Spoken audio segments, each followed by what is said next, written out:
artigo 39 do Estatuto da Criança e do Adolescente. Então, mais uma vez, agradeço a presença de todos, desejo uma excelente noite a todos, né? E agora nós falaremos aí, então, sobre a adoção.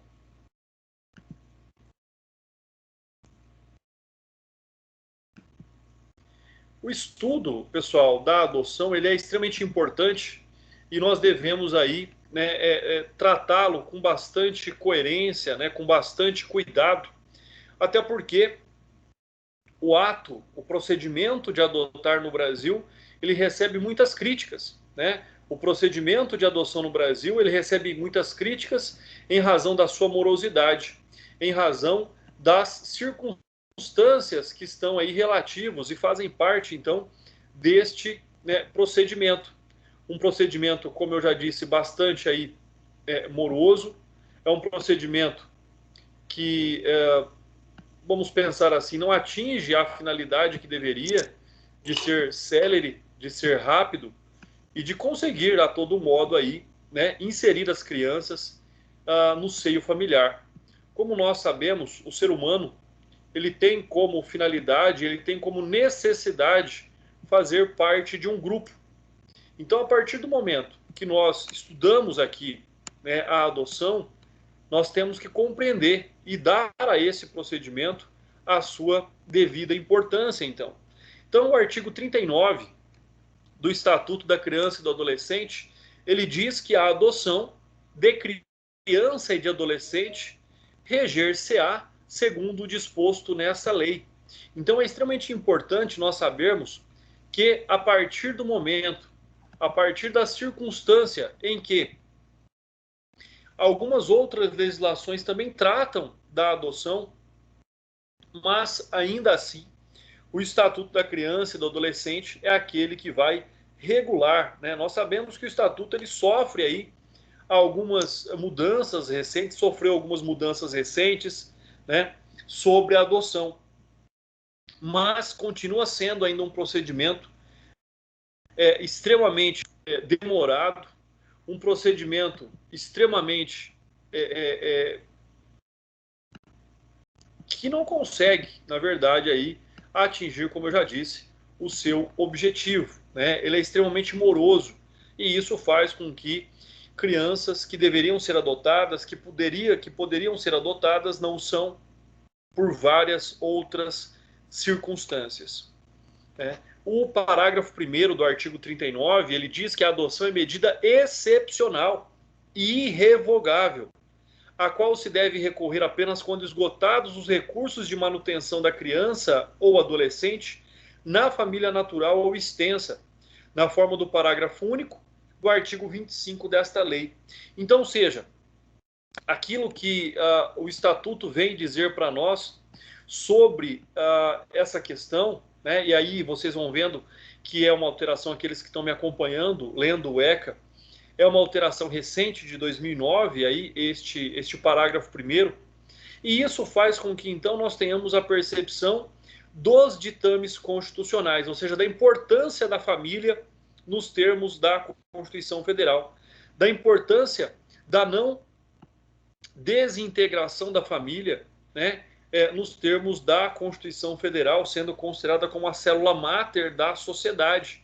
Então, só quando esgotados todas as possibilidades da manutenção da criança e do adolescente na família natural ou extensa, né? O que é a família extensa? Família natural, ela é composta pelos genitores dessa criança, né? E sobre esse aspecto, lógico, pelos genitores biológicos.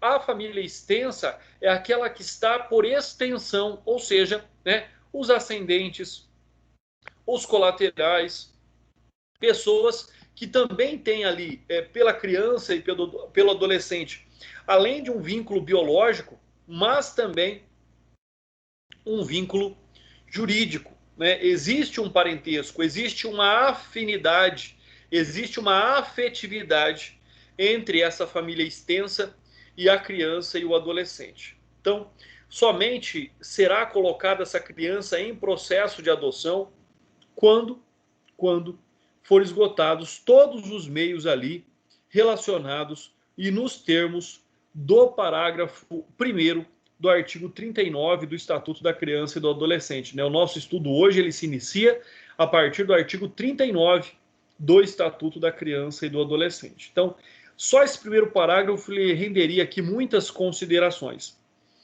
Um outro aspecto importante é o parágrafo 2º, também com a alteração da Lei 12.010 de 2009, que não permite o processo de adoção por meio de procuração, né? Nós sabemos que nós podemos realizar negócios jurídicos por procuração, nós podemos casar por procuração, nós podemos divorciar por procuração, mas não se pode tornar pai ou mãe por procuração. Por quê? Porque é extremamente necessário o período de convivência, né? É extremamente necessário a presença física do indivíduo adotante. Até porque aqui nós não estamos falando de um negócio jurídico. Até porque aqui nós estamos falando da constituição ou da ampliação de uma família. Então, não se permite, por lei, de acordo com o parágrafo 2º, que haja aqui a adoção por procuração. Até porque é um processo pessoal, personalíssimo, em que o estágio de convivência é indispensável a fim de que, né, possa-se de fato observar, possa-se de fato perceber se aquela pessoa que deseja, se aquela pessoa que tem a vontade de adotar um outro indivíduo, né, fazer ali a constituição de uma família ou a ampliação da sua família, tenha que estar presente. Parágrafo 3º, já uma alteração ainda mais recente, dada pela Lei 13.509 de 2017, ele diz que, em caso de conflito entre direitos e interesses do adotando e de outras pessoas, inclusive de seus pais biológicos, devem prevalecer os direitos e os interesses do adotando. Adotando é a criança e o adolescente. Então, esse parágrafo 3º, ele vem de encontro com aquela questão do nosso trabalho, né? Com o princípio do melhor interesse da criança e do adolescente. O interesse da criança e do adolescente garantia ali do exercício dos direitos fundamentais, direitos sociais, ditados pela Constituição Federal, se sobrepõe a tudo, se sobrepõe a todos. Então, em havendo conflito, os interesses do adotando, ou seja, da criança e do adolescente, vão se sobrepor, inclusive, aos interesses de seus pais biológicos, até porque o processo de adoção só ocorre após o processo de destituição do poder familiar, de rompimento dos laços familiares, né? Então, esse é um aspecto também extremamente importante. Pessoal, lembrando, né, que por ser um tema tão didático, tão polêmico e tanto vivaz aí na nossa sociedade, participem, né? Manifestem aí quando vocês acharem necessário, liguem os microfones, digitem pelo chat, né? É importante, a aula fica muito melhor com a participação de vocês. O artigo 40, então eu vou lendo os artigos já, que é um tema bastante didático, e vou fazendo as considerações jurídicas em cima. O artigo 40 diz que o adotando deve contar com no máximo 18 anos na data do pedido, salvo se já estiver sob a guarda ou tutela dos adotantes. Bom, nós já estudamos nas aulas anteriores o conceito de guarda, o conceito de tutela, né? E é importante dizer que eles são fundamentais para a compreensão da adoção. Por que eu digo isso? Porque a guarda, como nós vimos, ela pode ser por um tempo determinado e ela pode ser por um tempo maior, ou pode ser também como uma fase preparatória para a adoção, mas necessariamente a guarda não pressupõe do rompimento dos laços entre os pais biológicos, do laço, né, entre os pais biológicos e a criança ou adolescente. A guarda não exige isso. Até porque a guarda, né, pode ser naquela hipótese em que os pais estão impedidos de exercer ali a responsabilidade e o poder familiar. Né, como nós já vimos como exemplos em caso de pais que não perderam a guarda, mas estão presos, de pais que estão internados, né, de circunstâncias que os impedem. Estão, por exemplo, internados em clínicas de reabilitação. Então, todos esses fatos estão ali possivelmente acobertados para a garantia das crianças e adolescentes pela guarda. Já a tutela prescinde o rompimento do vínculo familiar. A tutela prescinde o rompimento do poder familiar, seja pela morte dos pais, seja pela destituição do poder familiar, né? Mas os dois podem ser, como eu já disse, fases aí preparatórias para a adoção. Um outro aspecto aqui que nós devemos considerar no artigo 40, e aí seria importante que vocês acompanhassem aí pelo Estatuto da Criança e do Adolescente. Quem não tiver com o Estatuto atualizado, abre aí no Google, né, e digita ECA. O primeiro link que vai aparecer é do Planalto, você vai ter ele atualizado. Então, ou seja, mas algo extremamente importante é que a data, né, é a idade do adotando, daquela criança ou do adolescente. Por quê? Porque ele diz que a idade máxima para se requerer o pedido de adoção é que o adolescente, no caso, tenha no máximo 18 anos na data, no ano do pedido. Então, esse é um fato importante, né? É um fato em que não existe a possibilidade jurídica da adoção de adultos. Tá? Não existe a possibilidade jurídica da adoção de adultos. Agora, qual é a exceção que o artigo 40 nos traz? Se nessa data, ou seja, o adolescente já tem 18 anos completos, mas antes dos 18 anos, ou seja, durante a sua menoridade, ele já estava sob a guarda ou tutela dos adotantes, somente nesta exceção é que se permite adotar um adulto. Então, ou seja, a regra geral é, permite-se a adoção de adultos, por exceção, se eles já estivessem sob a tutela ou guarda dos adotantes. Do contrário, não. Não pode haver aqui um pedido de adoção de um adulto que, durante a menoridade, não estivesse sobre a tutela ou guarda dos adotantes. Então, esta é uma exceção à regra, tá? Então, via de regra, não se adota adultos, mas se na data do pedido ele tem 18 anos e ele já estava até aquele momento sobre a guarda ou tutela dos adotantes, é possível, então, entrar com um processo de adoção de alguém que já completou 18 anos. Até aqui alguma dúvida, pessoal? Alguma ressalva, alguma consideração? Tranquilo, professor. Tranquilo, André. Maravilha, então. Obrigado aí, Neto. Excelente, pessoal. Artigo 41. A adoção atribui a condição de filho ao adotado, com os mesmos direitos e deveres, inclusive sucessórios, desligando-o de qualquer vínculo com pais e parentes, salvo os impedimentos matrimoniais. Então, olha só. O artigo 41 ele é uma grande revolução quando se fala em adoção e quando se fala do antigo Código Civil de 1916, né, de toda a legislação que tratava da adoção anteriormente. Por quê? Porque anteriormente os filhos adulterinos, chamados de filhos espúrios, né, eles por vezes eram sinais aí, eles não eram considerados, a eles não era garantido os mesmos direitos de filhos legítimos. Olha só, né, que absurdo. Tanto é que eles eram considerados como filhos ilegítimos. E hoje isso não existe mais, né? A partir aí da Constituição, a partir do novo Código Civil, a partir do ECA e de toda a legislação inerente e atinente aqui à espécie, filho é filho. Não importa se é filho biológico, não importa se é filho adotivo. Por quê? Né? A adoção nada mais é do que um processo que atribui a condição de membro familiar a alguém. É só isso. Né?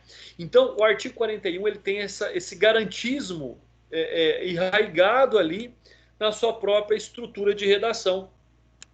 Né? Ou seja, condição de filho, igual a qualquer outro filho. Né? Inclusive sucessórios. Então, esse é um aspecto extremamente importante. Nós vamos ver essa questão dos aspectos sucessórios também. Uma outra questão aqui que nós devemos observar no artigo 41 é o fato de que ele diz que existe o rompimento de todos os vínculos com os pais biológicos e parentes, porém, salvo os impedimentos matrimoniais, né? Vocês estão vendo o direito de família esse ano, ou já viram?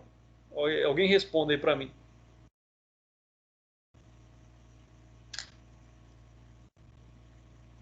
Alô, pessoal? Vocês estão estudando direito de família? Sim, professor. Exatamente. Então, vocês vão ver lá, em direito de família, né, sobre o fato dos impedimentos para o casamento. E a própria legislação, assim como é reproduzido aqui no parágrafo, no caput do artigo 41, nós sabemos que não pode haver casamento entre parentes de até terceiro grau, né? No estudo da linha sucessória, vocês vão ver o seguinte: de você para o seu pai é 1 grau. Então, seu pai é um parente de primeiro grau. De você para o seu avô é um parente de segundo grau. O seu avô é um parente de segundo grau. Então, para que nós possamos contar o grau, de você para o seu pai, 1 grau, de você para o seu avô, outro grau, então, segundo grau. Então, do seu avô, você desce para o seu tio, por exemplo. E o seu tio é um parente de terceiro grau. Então, não pode haver aqui casamento entre tios e sobrinhos, tias e sobrinhas, independentemente se são filhos biológicos ou filhos adotivos. Tá? Não pode haver o casamento sobre esse aspecto. Bom, sobre esta circunstância, primo não é parente, tá? Pelo menos não sobre o aspecto jurídico, mas é sobre o aspecto moral. Agora, pode haver casamento entre primos? Ou seja, o filho da irmã do seu pai? Pode. Não há nenhum impedimento jurídico para isso. Por quê? Porque primo já é um parente de quarto grau, tá? Então não há aqui impedimentos matrimoniais com relação a primos. Primos podem. O impedimento matrimonial é até os parentes de terceiro grau. Então é o que diz aqui o parágrafo 1º. Então, ou seja, né, todos os vínculos são rompidos entre o adotando para com seus pais biológicos e parentes, salvo os impedimentos matrimoniais. E, logicamente, vocês vão estudar muito mais sobre os impedimentos matrimoniais lá nas aulas de Direito Civil. Bom, olha só o que diz aqui o parágrafo 1º agora do artigo 41. Se um dos cônjuges ou concubinos adota o filho do outro, mantém-se os vínculos de filiação entre o adotado e o cônjuge ou concubino do adotante e os respectivos parentes. Pessoal, nós já vemos aqui uma desatualização da própria redação do parágrafo 1º. Por quê? Porque hoje nós já superamos a questão do concubinato pela união estável. Tá? Então você vai ter ou pessoas casadas, ou pessoas solteiras, ou pessoas em união estável. Essa é uma regra bastante simples, né? Ou divorciados, que é um outro estado civil. Mas o que é que ele vem dizer aqui para nós no parágrafo 1º? Sobre a adoção unilateral. Quando eu advogava no direito civil, né, e ainda advogo em algumas particularidades para alguns amigos, em algumas situações muito próprias, eu fiz algumas adoções unilaterais, eu entrei com alguns processos. Qual o exemplo que nós temos mais comum da adoção unilateral? Né? Que é o que diz aqui o parágrafo 1º, mas quando nós analisamos um caso concreto, vocês vão conseguir visualizar o que eu estou dizendo. Imagina que existe uma mulher que tem uma criança. Essa mulher, ela é solteira. E essa mulher se casa com a outra pessoa, independentemente do sexo. E o seu companheiro ou a sua companheira, ou seja, aquele que é o seu marido ou a sua esposa, deseja adotar o seu filho. É uma criança que não tem, por exemplo, ali na sua certidão de nascimento, o nome do pai. Ou este pai é um ausente, é alguém que nunca esteve presente, é alguém que não cumpre com os seus deveres de pagar alimentos, é alguém que não demonstra afeto pela criança. Então, este companheiro ou esta companheira vai entrar com um processo chamado adoção unilateral. Ele vai adotar o filho da sua esposa, por exemplo, né? E o que o parágrafo 1º diz para nós é que, em o juiz concedendo esta adoção, o vínculo para com a mãe, no exemplo que eu estou dando, ele não é rompido. Ele só será acrescentado ao adotante, mas não há o rompimento do vínculo desse adotante para com ali, no exemplo que eu dei, para com a sua mãe biológica, né? André, e se fosse uma mãe adotiva? Não muda nada também, segue o mesmo parâmetro. O vínculo não é rompido, ele é acrescido ao adotante, tá? É o que diz aí o parágrafo 1º. Então, aquela pessoa que já era o marido da mãe da criança passa a ser o pai daquela criança também, né? Aí você me pergunta, André, e se futuramente ele se divorciar, ele deixa de ser pai dessa criança? Não, porque o divórcio não rompe com os vínculos familiares, tá? Não é hipótese de perda ou destituição do poder familiar. É o que diz aí o parágrafo 1º. O parágrafo 2º do artigo 41 diz: é recíproco o direito sucessório entre o adotado, seus descendentes, o adotante, seus ascendentes, descendentes e colaterais até o 4º grau, observada a ordem de vocação hereditária. Vocês lembram que eu falei que primo não é parente? Não é parente para casar. Mas sobre os aspectos de direitos sucessórios, vocação hereditária, sim. Aí ele teria direito a herdar, por exemplo, né? Tem obrigação, por exemplo, de pagar alimentos, tem obrigação, direito de herdar patrimônio dessas pessoas. Então, aqui, esse direito, ele é recíproco entre o adotante, o adotado e os colaterais até o 4º grau, falando em direitos sucessórios e observada a ordem de vocação hereditária. O que significa a ordem de vocação hereditária? Quer dizer que os mais próximos excluem os mais remotos, tá?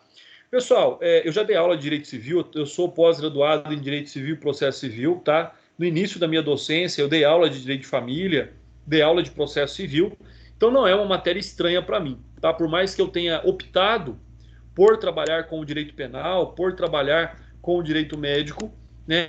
O direito civil e o direito processual civil não é estranho para mim. Só para alguém acha, alguns colegas, né, acham, alguns alunos acham que a gente, por advogar numa área mais específica, a gente não conhece, não sabe as outras, né?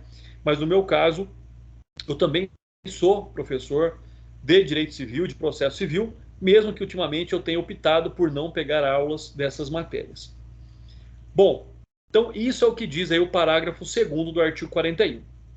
Bom, pessoal, olha só que interessante agora. O artigo 42, tá? O artigo 42, ele recebeu uma nova redação da Lei 12.010 de 2009, tá? A atual redação diz o seguinte do artigo 42: podem adotar os maiores de 18 anos, independentemente do estado civil. E isso aqui é uma grande revolução. Por quê? Porque é a garantia de que a pessoa maior de 18 anos pode adotar, pode ser adotante, independentemente de já ter uma família pré-constituída ou não, né? Então você pode ter, por exemplo, a formação de uma família monoparental em razão de uma adoção, né? Logicamente que existem alguns requisitos. Logicamente que só ser maior de 18 anos não é um requisito único para que possa essa pessoa, então, dar entrada ali num processo de adoção, né? Vamos ver quais são os requisitos. Mas ele vem dizer, toda pessoa maior de 18 anos pode, em tese, ser um adotante. E o parágrafo 1º diz o seguinte: não podem adotar os ascendentes e os irmãos do adotando. O que significa isso? Quer dizer que eu não posso adotar o meu pai e eu não posso adotar o meu irmão, porque esses já são vínculos parentais, né? Então não cabe aqui essa hipótese de adoção. Posso adotar, mas não posso adotar os meus ascendentes e não posso adotar os meus irmãos. É um impedimento que o parágrafo 1º nos traz. O parágrafo 2º, ele também... Oi, pode falar. Mas pode ter a guarda dos irmãos? Exatamente, doutora. Pode ter a guarda, pode até ter a tutela, não tem problema nenhum, né? A guarda sobre um critério, por exemplo, transitório. Vamos imaginar, né, conforme um caso que nós temos lá no escritório, onde os pais morreram. E aí a irmã maior de 18 anos, ela quer ser a responsável pelos seus irmãos menores. Então nós entramos com um processo de tutela, né? Primeiro ela adquiriu a guarda provisória, então, ou seja, para regulamentar uma situação de fato. Demonstrado, né, que houve o rompimento dos vínculos biológicos com os pais, já que eles morreram, ela tem a tutela agora dos irmãos. Ou seja, ela é responsável pelos irmãos até que os irmãos completem 18 anos. Então não pode adotar, mas pode, por meio da tutela ou da guarda, né, assumir a responsabilidade aí sobre os irmãos. Normalmente nós entramos com um pedido de regulamentação de guarda, né, com um pedido final de tutela, ou seja, essa irmã será a tutora dos irmãos menores até que eles completem a maioridade civil. Tá? Então não pode adotar, mas pode ter a guarda ou a tutela. Entendi, obrigada. Maravilha. Olha só, como eu estava dizendo, o parágrafo 2º também sofreu uma alteração profunda com a Lei 12.010 de 2009. Olha só que questão interessante. Para adoção conjunta, ou seja, o casal adotar, né, imagina marido e mulher, eles querem adotar. Então, para que haja uma adoção conjunta, duas pessoas, independentemente do sexo, né, podem adotar? Pode, até porque nós temos a previsão legal da adoção homoafetiva.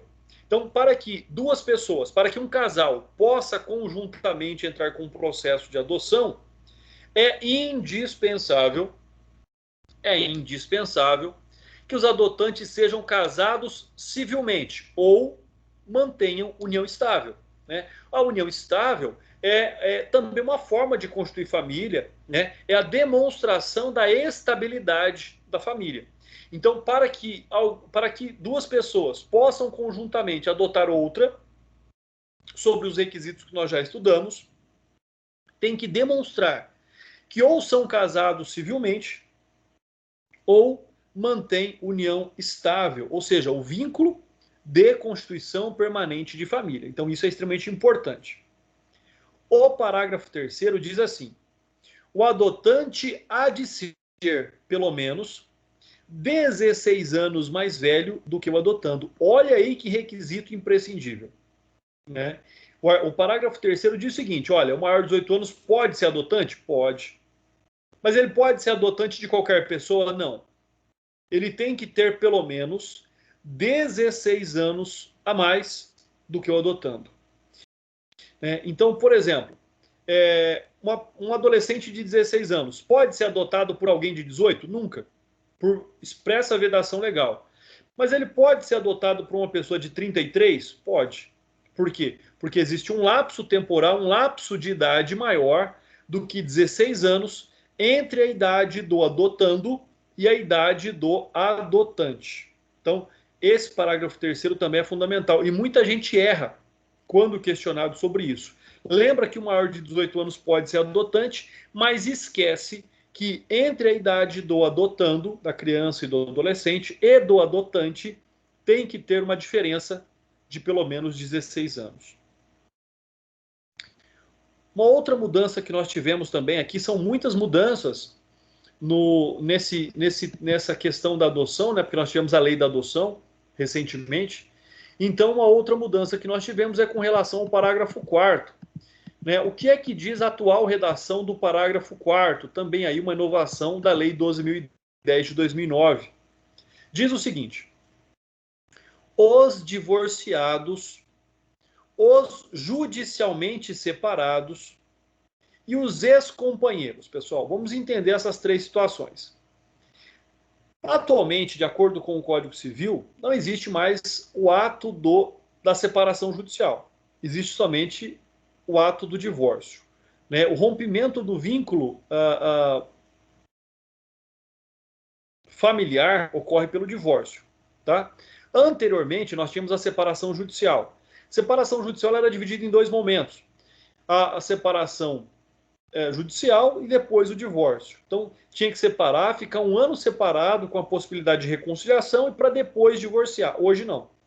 Hoje o divórcio, se você fizer um divórcio extrajudicial, você entra no cartório, daí 20 minutos, daqui de 1 hora você está divorciado. Não tem mais isso. É o rompimento definitivo daquela relação matrimonial. Né? Para vocês terem uma ideia, anteriormente, os separados judicialmente que não se divorciavam, eles poderiam simplesmente, por meio de uma petição, reatar o casamento. Hoje, uma pessoa divorciada, se ela quiser retornar ali ao status de casado com o seu ex ou a sua ex, ele precisa casar de novo. Tá? Ou ele vai viver em união estável com o ex, ou ele tem que casar de novo. Tá? Não tem como voltar ali. Né? E aí segue aquela premissa. Eu sei de muitas pessoas que separaram, voltaram e são felizes, né? Mas tem essas são as exceções. Um adágio popular bastante inteligente: erra uma vez é humano, 2 é burrice. Bom, vamos lá. Então, o parágrafo 4º diz que os divorciados, os separados judicialmente e os ex-companheiros. Por quê? Porque quando a pessoa vive em união estável e ele quer se separar, ele entra com um processo de reconhecimento e dissolução de união estável.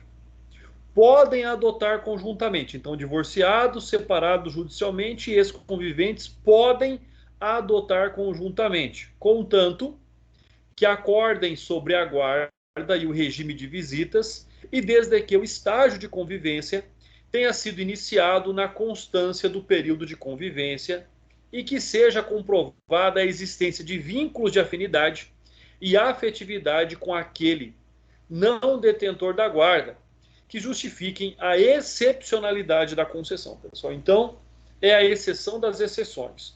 A pessoa que já separa, divorcia ou rescinde ali a união estável é porque não quer mais conviver com o outro. E normalmente não quer ter vínculos com o outro. Então, o que acontece? Imagina que enquanto casados, né, enquanto conviventes, deu-se entrada a um processo de adoção.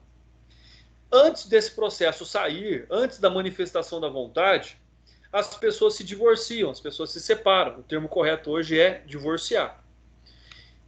O que acontece? Durante o divórcio, a pessoa pode já manifestar a sua vontade. Olha, eu não tenho mais interesse na adoção. Tudo bem. A adoção ela pode continuar pelo outro cônjuge, se ele tiver interesse. Tá? Então, esse é um fato. Agora, se a adoção ela se finaliza enquanto casamento, divorciou, continua sendo pai ou continua sendo mãe. Isso não muda. Tá? Eu estou dizendo aqui, ainda não há a homologação ou não há a sentença que concede a adoção. Esse casal se divorcia nesse momento, pode um deles desistir da adoção. Foi finalizada. Tá? Mas se, porém, todavia, eles desejam continuar com o processo de adoção mesmo após ou durante o processo de divórcio, separação ou dissolução da união estável, é possível. Desde que, aí tem um outro requisito, que a convivência, o estágio de convivência com o adotando, tenha acontecido ainda durante o estágio familiar. Então esse é um fato. O outro requisito é que eles estejam de acordo ali com a guarda, regime de visitas e, logicamente, também pagamento de pensão alimentícia. Então, esse é um outro fato aí do parágrafo 4º. Se vocês me perguntarem quantas vezes eu vi isso na prática, nenhuma. Tá? Nenhuma. Parágrafo 5º. O parágrafo 5º ele vem aí de acordo e previsto também com o novo Código Civil, né? Com a Lei 10.406 de 2002. E também sofreu uma alteração pela Lei 12.010 de 2009. O parágrafo 5º diz: nos casos do parágrafo 4º deste artigo, ou seja, lá da adoção conjunta, mesmo após o divórcio, desde que demonstrado efetivo benefício ao adotando, será assegurada a guarda compartilhada, conforme previsto nos artigos 1584 do Código Civil. Até porque, quando nós falamos em guarda, a regra é a guarda compartilhada. A exceção é a guarda unilateral. E no Brasil, nós não temos guarda alternada. Deixa eu explicar um pouquinho para vocês entenderem. O que é a guarda compartilhada? Por mais que a criança ou adolescente more com um dos cônjuges, ou com o pai ou com a mãe, né? Por mais que ela more, ela tenha como referência de lar a casa daquela pessoa, os dois assumem as responsabilidades conjuntamente. É isso que diz a guarda compartilhada. O que é a guarda unilateral? Um dos pais tem a guarda, um dos pais tem as responsabilidades sobre o filho, o outro tem o dever também de pagar alimentos e o dever e o direito de visita. E o que seria a guarda alternada, mas ela não existe no Brasil, ela não foi recepcionada no Brasil. Mas os autores falam sobre guarda alternada. A guarda alternada é quando a criança passa 15 dias na casa do pai e 15 dias na casa da mãe, né? Ou seja, ela é prejudicial para a criança e para o adolescente, porque ele perde referência de lar.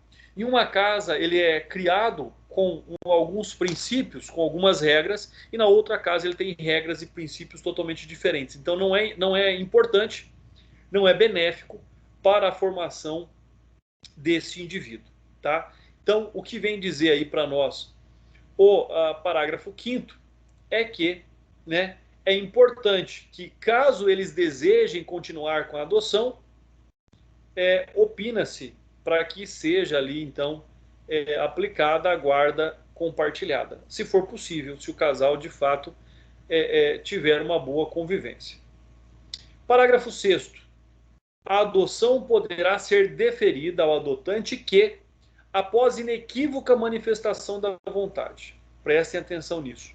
Quando nós falamos lá acima da ordem de vocação hereditária, de sucessão, ordem sucessória, a adoção poderá ser deferida ao adotante que, após inequívoca manifestação de vontade, vier a falecer no curso do procedimento, antes de prolatar da sentença. Então, o adotante entra com o processo de adoção, passa pelo estágio probatório, ou estágio de convivência, melhor dizendo, né?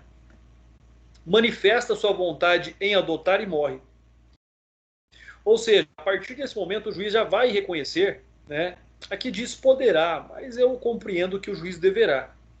Então, nesse momento, o juiz deverá, né, pela minha interpretação aqui, prolatar a sentença concedendo a adoção do adotando ao adotante falecido durante o processo. Para quê? Para que ele seja o sucessor, para que ele herde o patrimônio do adotante que veio ali a falecer durante o processo e antes da prolação, né, de ser prolatada a sentença. Tudo bem até aqui, pessoal? Alguma dúvida? São muitas informações, eu sei que são muitos detalhes aqui no processo de adoção, né? Não é um processo fácil, não é um processo rápido, né? Mas com certeza advogados que atuam aqui no direito de família e sobre adoção são advogados que têm aí, né, se especializam, tem logicamente aí muitas oportunidades financeiras também.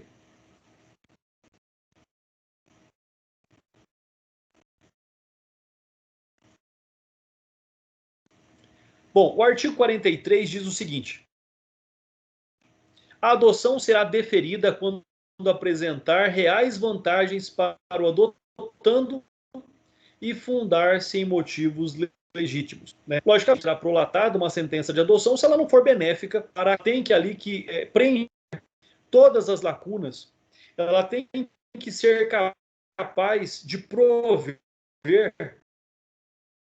todos os direitos que um filho tem, né?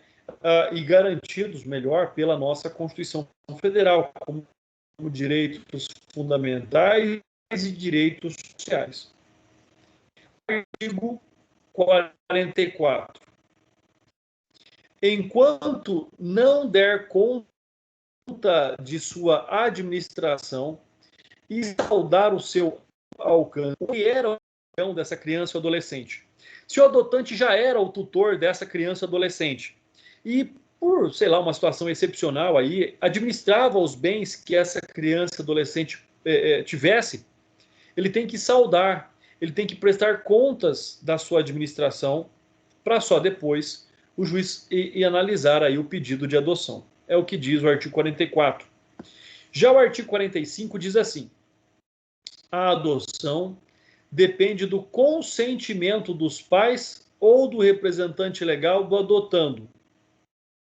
Bom, isso parece um tanto quanto incoerente, né? Mas por que é possível? Porque nós já vimos também, nós já comentamos em aulas anteriores, a possibilidade que a mulher tem em concordar, em colocar, melhor dizendo, o filho em adoção, né? Em entregar o filho para adoção.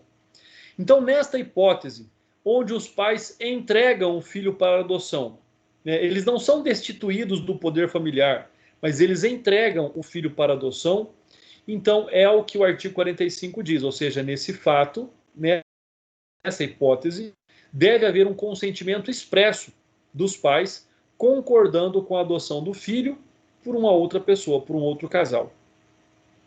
O parágrafo 1º, também como a substituição ali da alteração da Lei 12.010 de 2009,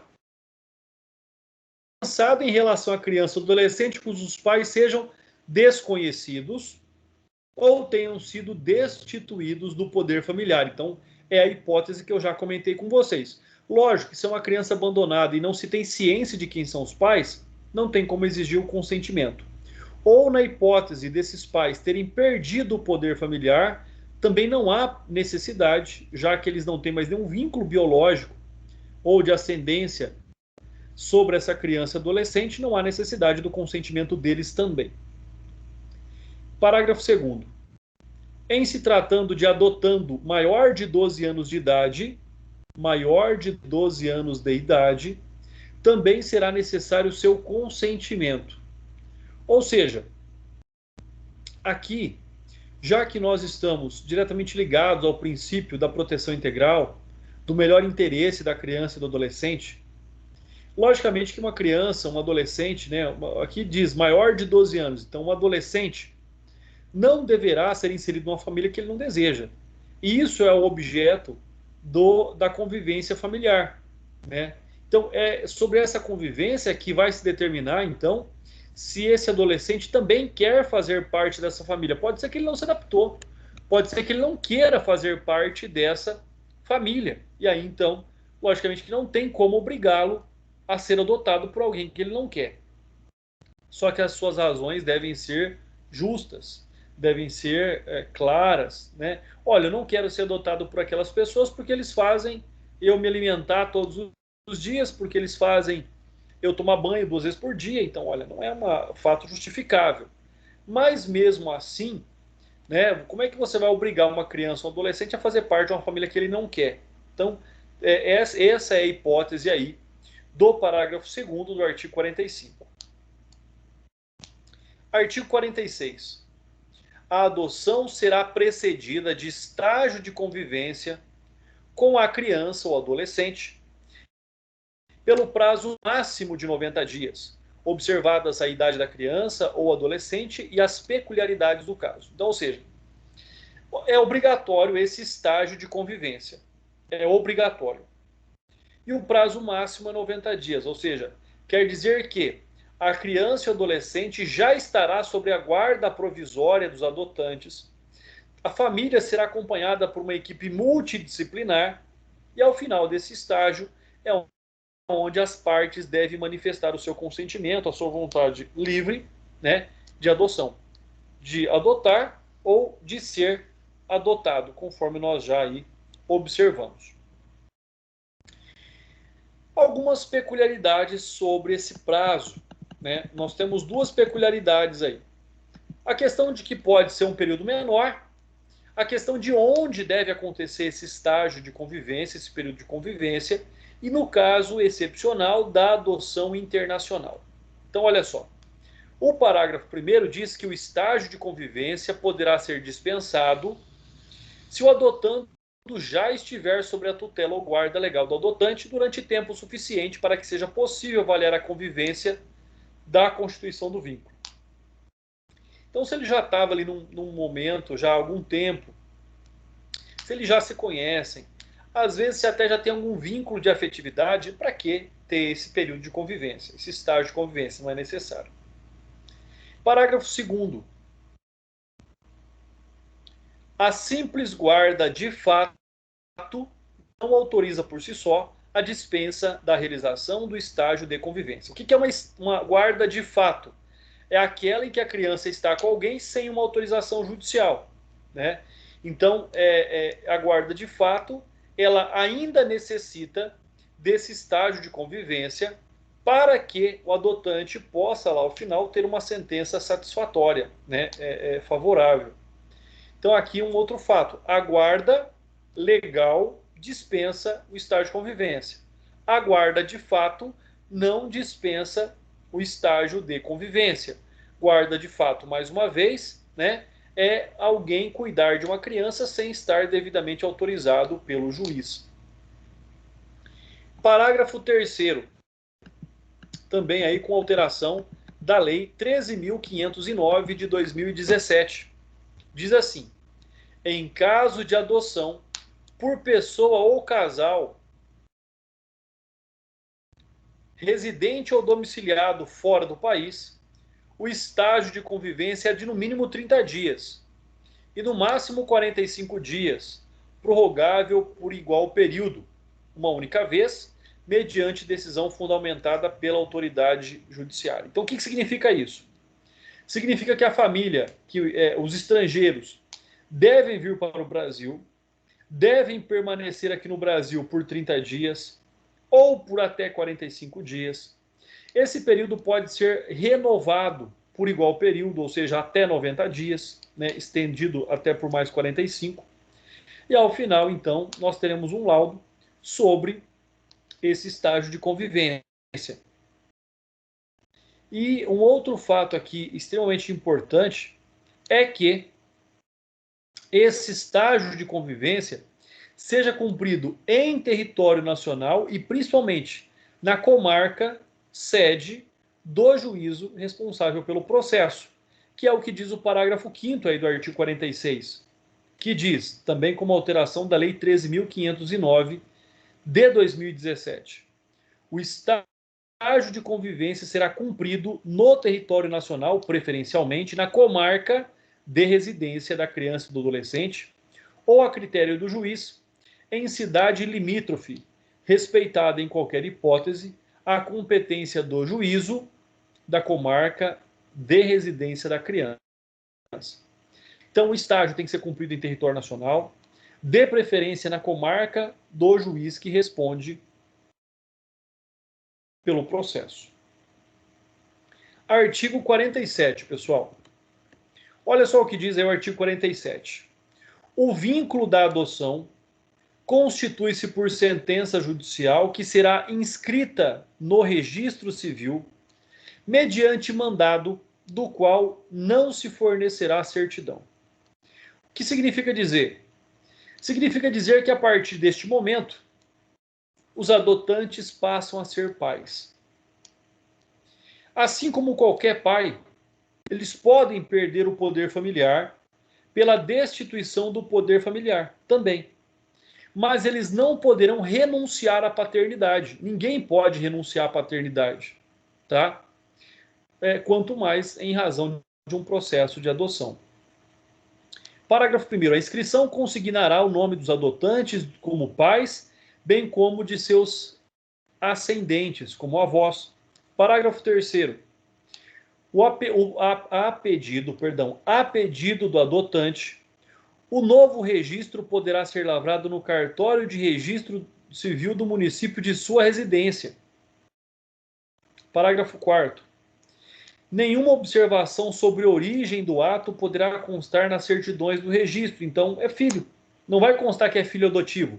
Vai constar que determinada pessoa é o pai, determinadas pessoas são os avós e só lado materno, lado paterno, pai e mãe. Ou pai e pai, ou mãe e mãe, não importa. Então, esse é o que diz aí o parágrafo 4º. Um outro fato importante é, já que os vínculos afetivos, já que os vínculos jurídicos foram rompidos com os pais biológicos, nada mais justo do que termos aqui o parágrafo 5º, que diz assim: a sentença conferirá ao adotado o nome do adotante e, a pedido de qualquer deles, poderá determinar a modificação do prenome até, né? Então, ou seja, nós podemos ali, por exemplo, se era João, pode ser Maria, se era João, pode ser Francisco, se era Maria, pode ser Joana, não importa, tá? Então, se eles concordarem, muda até o prenome. E ele passa a ter também o nome, então, de família. Parágrafo 6º. Caso a modificação de prenome seja requerida pelo adotante, é obrigatória a oitiva do adotando, observado o disposto nos parágrafos 1º e 2º do artigo 28 dessa lei. Então, ou seja, aqui quem requeriu a alteração do prenome não foi a criança ou adolescente, foi os pais. Então, nesse caso, logicamente, a criança ou adolescente vai ter que concordar, tá? Se ela já tiver, logicamente, consciência para poder se determinar. Só que criança recém-nascida não há nenhum problema aí com a alteração do prenome. Parágrafo 7º. A adoção produz seus efeitos a partir do trânsito em julgado da sentença constitutiva, exceto na hipótese prevista do parágrafo 6º do artigo 42, em que terá força retroativa a data do óbito, conforme nós já vimos lá atrás. Parágrafo 8º.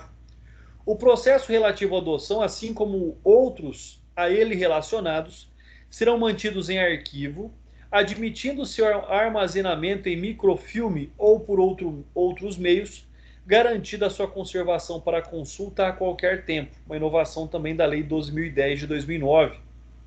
Né? Como o direito da pessoa saber, posteriormente, a sua origem biológica. Parágrafo 9º. Terão prioridade de tramitação processo de adoção em que adotando for criança ou adolescente com deficiência ou com doença crônica, né? E aí nós temos uma introdução também pelo Estatuto da pessoa com deficiência, né? O Estatuto aqui que garante os direitos da pessoa especial. Então, ou seja, foi incluído pela Lei 12.955 de 2014. Terão prioridade de tramitação os processos de adoção em que adotando for criança ou adolescente com deficiência ou doença crônica. Parágrafo 10º. O prazo para a conclusão da ação de adoção será de 120 dias, prorrogável uma única vez por igual período, mediante decisão fundamentada da autoridade judiciária. Também uma inclusão aí da Lei 13.509 de 2017. Pessoal, deveria ser um prazo próprio, tá? Mas na prática, vejo que processos demoram mais do que 120 dias ou 240 dias. Vejo processos muito mais demorados. Artigo 48, também aí uma alteração da Lei 12.010 de 2019. Diz aí o artigo 48. O adotado terá direito de conhecer a sua origem biológica, bem como de obter acesso irrestrito ao processo no qual a medida foi aplicada e seus eventuais incidentes após completar 18 anos. Então, ou seja, os adotantes podem, logicamente, dizer para ele sobre esses fatos, mas ele tem direito ao acesso a partir dos 18 anos. Tá? Essa foi um artigo, uma alteração bastante importante. Né? Para vocês terem ideia, eu digo que o artigo 48 ela tem a redação da Lei 12.010 de 2009. A redação anterior era: a adoção é irrevogável. Olha como mudou o contexto. Olha como ficou mais amplo a redação do artigo 48. O parágrafo único do artigo 48, que dá o acesso irrestrito aos maiores de 18 anos ao seu processo de adoção, diz assim ainda: o acesso ao processo de adoção poderá ser também deferido ao adotado menor de 18 anos, a seu pedido, assegurada orientação e assistência jurídica e psicológica. Então aqui não é um direito que ele tem, é uma possibilidade. Aos maiores de 18 anos ele tem o direito. Aos menores de 18 anos ele poderá ter acesso. E aí o juiz vai decidir se terá ou não acesso ao processo de adoção, se for menor de 18 anos. Artigo 49. A morte dos adotantes não restabelece o poder familiar dos pais naturais. É óbvio, né? Por que é óbvio? Porque com a destituição do poder familiar não há como ela ser obtida novamente, tá? Não há. Se a pessoa tem suspenso o poder familiar, ele pode até reaver o poder familiar. Mas se ele teve o poder familiar rompido, não há como tê-lo novamente. Por isso que a morte dos adotantes não restabelece o poder familiar da família natural. Artigo 50. A autoridade judiciária mandará em cada comarca ou foro regional um registro de crianças e adolescentes em condições de serem adotados e outro de pessoas interessadas na adoção. Na verdade, é um cadastro que existe entre as crianças adotandas, né, e entre as pessoas adotantes. Então, criou-se um cadastro aí, né, jurisdicional no âmbito da comarca ou foro regional, de pessoas interessadas em adotar e de crianças e adolescentes disponíveis para adoção. Parágrafo 1º. O deferimento da inscrição dar-se-á após prévia consulta aos órgãos técnicos do juizado, ouvido o Ministério Público. Então, tanto para a inscrição do adotando quanto dos adotantes. Parágrafo 2º. Não será deferida a inscrição se o interessado não satisfazer os requisitos legais ou verificada qualquer das hipóteses lá do artigo 29, conforme nós já estudamos também. Parágrafo 3º. A inscrição de postulantes à adoção será precedida de um período de preparação psicossocial e jurídica, orientado pela equipe técnica da Justiça da Infância e da Juventude, preferencialmente com apoio dos técnicos responsáveis pela execução da política municipal de garantia do direito à convivência familiar. Parágrafo 4º. Sempre que possível e recomendável, a preparação referida no parágrafo 3º deste artigo incluirá o contato com crianças e adolescentes e acolhimento familiar ou institucional em condições de serem adotados, a ser realizado sob orientação, supervisão e avaliação da equipe técnica da Justiça da Infância e da Juventude, com apoio dos técnicos responsáveis pelo programa de acolhimento e pela execução da política municipal de garantia do direito à convivência familiar. Parágrafo 5º. Serão criados e implementados cadastros estaduais e nacional de crianças e adolescentes em condições de serem adotados e de pessoas ou casais habilitados à adoção. Então, logicamente que aquele cadastro no âmbito da comarca ou do foro regional ele é importante, mas não há impedimento de adoção dentro do nosso âmbito nacional. Tá? Parágrafo 6º. Haverá cadastros distintos para pessoas ou casais residentes fora do país, que somente serão consultados na inexistência de postulantes nacionais habilitados nos cadastros previstos, mencionados no parágrafo 5º deste artigo. Ou seja, então só também ocorrerá a adoção internacional se não houver nenhum interesse por nenhum casal ou por ninguém em território nacional de adotar aquela criança ou adolescente. Parágrafo 7º. É um artigo bastante extenso, pessoal. As autoridades estaduais e federais, em matéria de adoção, terão acesso integral aos cadastros, incumbindo-lhes a troca de informações e a cooperação mútua para a melhoria do sistema.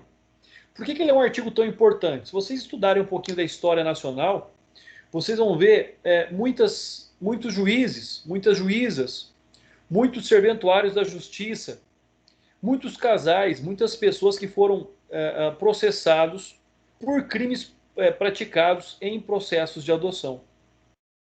Então, por isso que existe essa cautela, por isso que existe essa necessidade protocolar no processo de adoção. Parágrafo 8º. a autoridade judiciária providenciará no prazo de 48 horas a inscrição das crianças e adolescentes em condição de serem adotados, que não tiverem colocação familiar na comarca de origem, e das pessoas ou casais que tiverem deferida sua habilitação à adoção nos cadastros estadual ou nacional.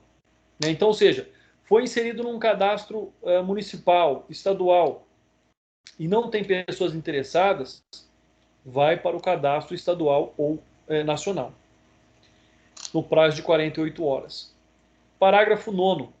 Compete à autoridade central estadual zelar pela manutenção e correta alimentação dos cadastros com posterior comunicação à autoridade central federal brasileira. Parágrafo 10º.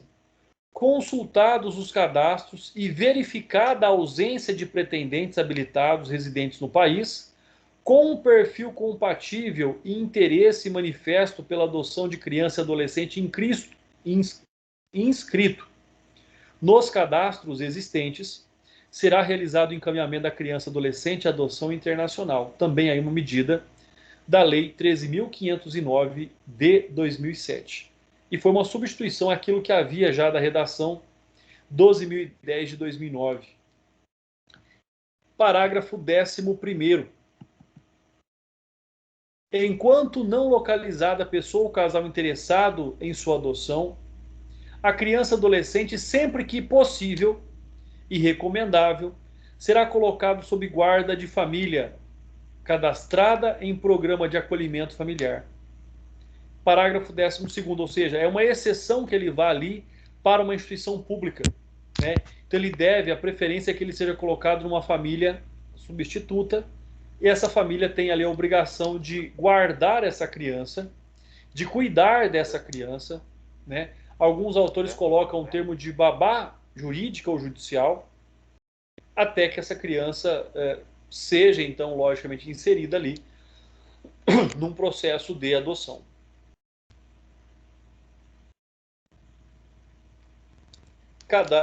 Parágrafo 12. A alimentação do cadastro e a convocação criteriosa dos postulantes à adoção serão fiscalizados pelo Ministério Público. Parágrafo 13. Somente poderá ser deferida adoção em favor de candidato domiciliado no Brasil, não cadastrado previamente nos termos da lei, quando? Então, ou seja, né, aquela hipótese de um casal que quer adotar, mas que não faz parte dessa lista aí de pessoas interessadas em adotar. Como é que acontece, então? Quando essa pessoa vai ter preferência? Primeiro, quando se tratar de um pedido de adoção unilateral, como nós já estudamos. Quando formulado por parente, com o qual a criança ou adolescente mantenha vínculo de afinidade e afetividade, chamada de família extensa.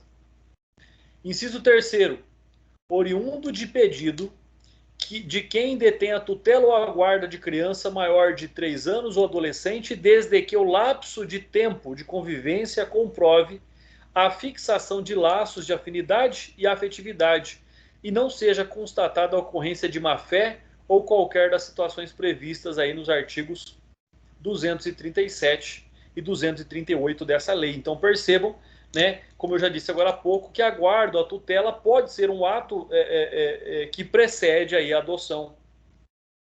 Parágrafo 14. Pessoal, nós já estamos aí caminhando para o fim da nossa aula, né? Vamos aí mais alguns artigos e depois nós então terminaremos, né? Parágrafo 14.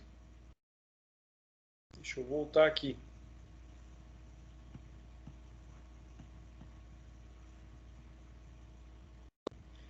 Nas hipóteses do parágrafo 13º deste artigo, o candidato deverá comprovar no curso do procedimento que preenche os requisitos necessários à adoção nos termos da lei.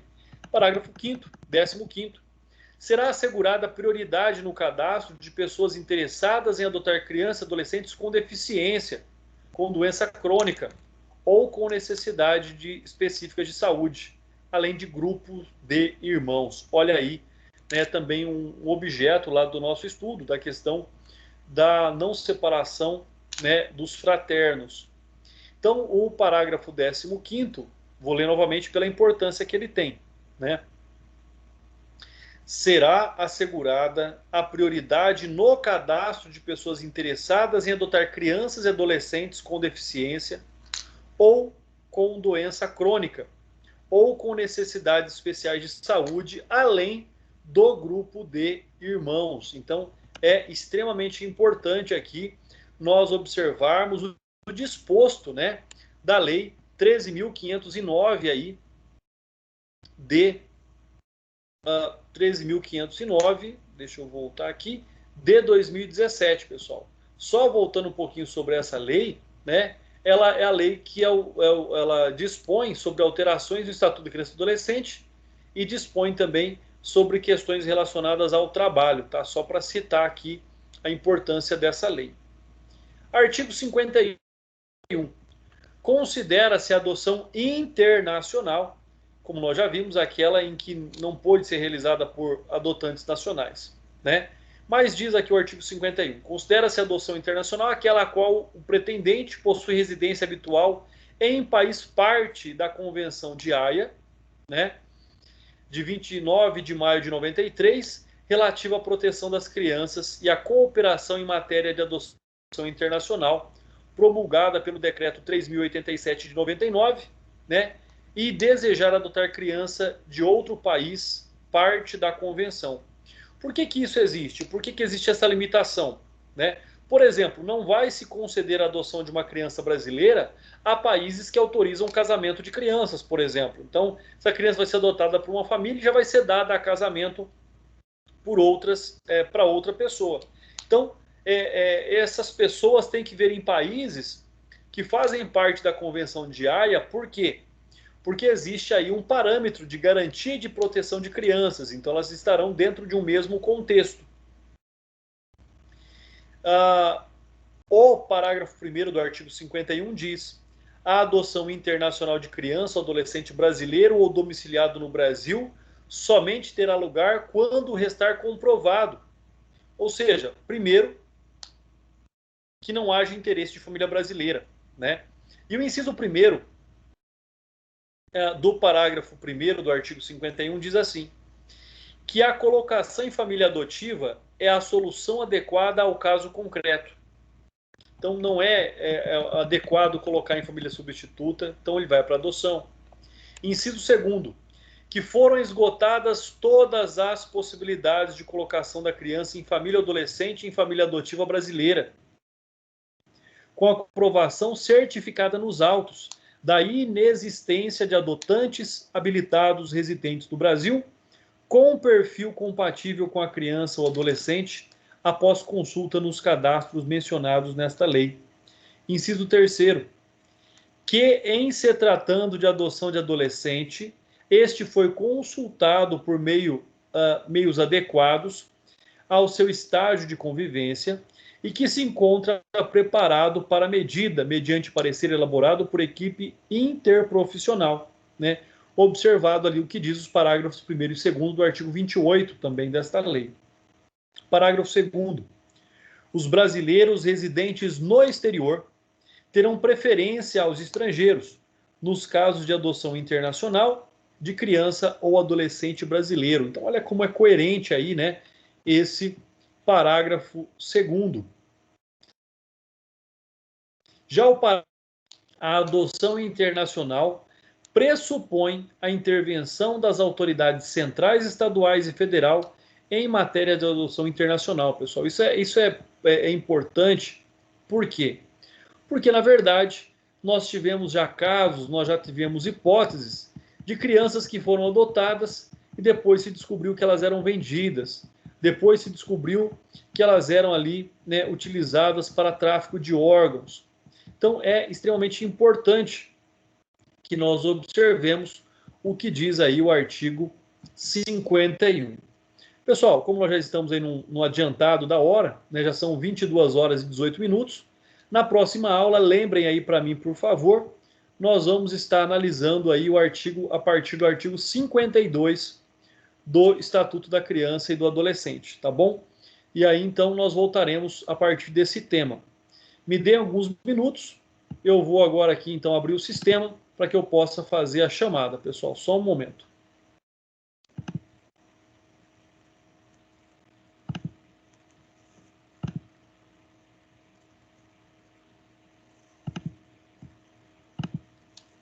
Se alguém tiver alguma dúvida, eu continuo aqui, tá? Pode perguntar, pode se manifestar e nós vamos conversando enquanto isso.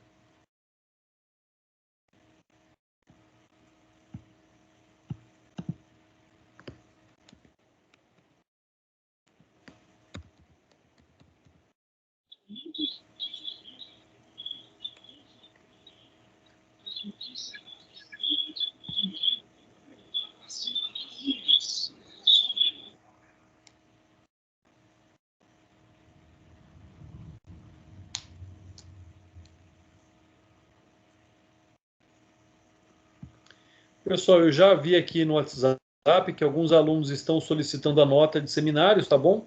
E assim que eu terminar de fazer a chamada, assim que eu encerrar a aula, eu encaminharei as notas para aqueles que solicitaram.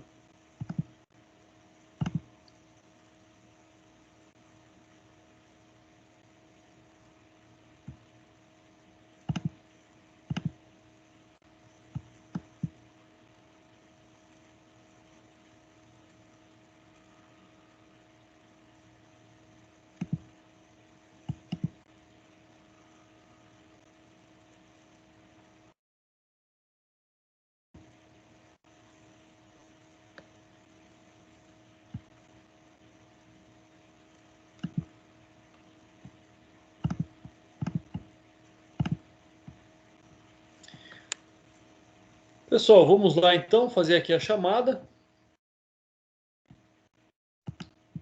Podem se manifestar por... Peraí, deixa eu só atualizar aqui a página.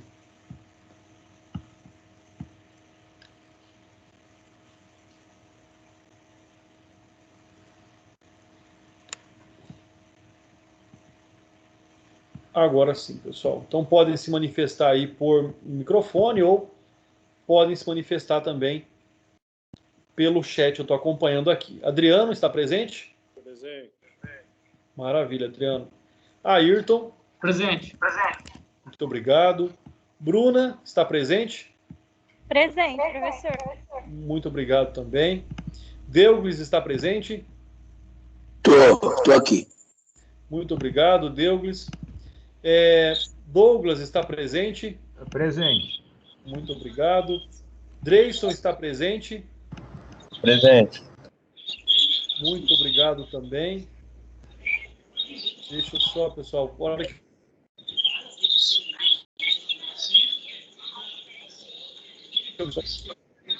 A página ela trava quando eu minimizo ela.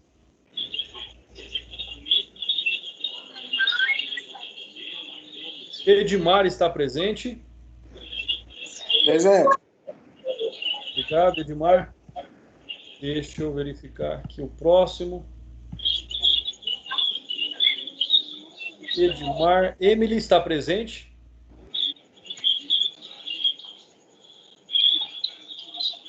Alô, Emily. Heloísa está presente?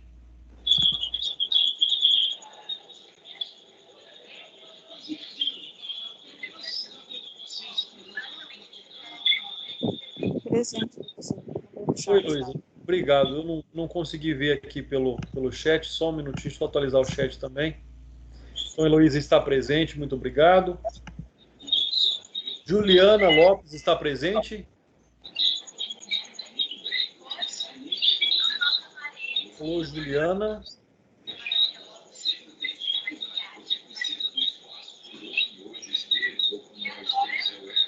Juliana Messias está presente? Presente. Karine está presente? Presente.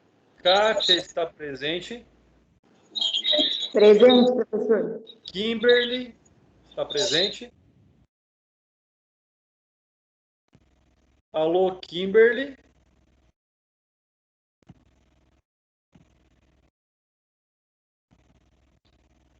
Alô, pessoal, a Kimberly está presente? Acho que não. A Lilian, fiquei sabendo que é questão de saúde. Luan está presente. Presente, professor. Muito obrigado, Luan. Obrigado. Lucas Caldeira está presente. Alô, Lucas. Professor. Presente. Maravilha. Obrigado. Marciana está presente. Presente, professor. Obrigado. Matheus Henrique. Presente, professor. Obrigado. Natália Chamas está presente. Presente. Muito obrigado. Paulo Sérgio.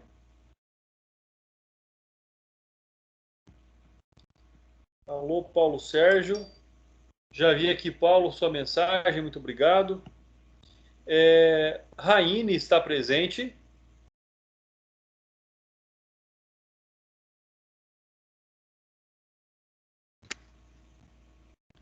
Raine está presente. E o Elton Francisco está presente. Presente, professor. Muito obrigado. Pessoal, Ô, André, oi. André, é o Diego. Eu não sei se na hora travou, mas você não chamou meu nome, não. Ô, Diego, perdão, eu não chamei, mas você está presente. Professor, o senhor também não chamou o meu. Quem é? Isabela. Isabela Justino? Sim. Está presente, Isabela. Muito obrigado. Tá, eu vou falar aqui para vocês quem é que ficou com falta, tá? A Emily está com falta, a Juliana Lopes, a Kimberly e a Raine, tá? São as pessoas que estão com falta. Os demais estão presentes, tá bom? Ok. Muito obrigado, pessoal. Uma excelente noite para vocês, né? E até amanhã. Amanhã nós vamos fazer a devolutiva do trabalho de medicina legal e também amanhã eu encaminho as notas de medicina legal somente amanhã, tá bom? Oi, Marciana. Tá, joia. Muito obrigado, pessoal. Um abraço, tudo de bom Boa para noite, vocês. até amanhã. Boa noite. Até.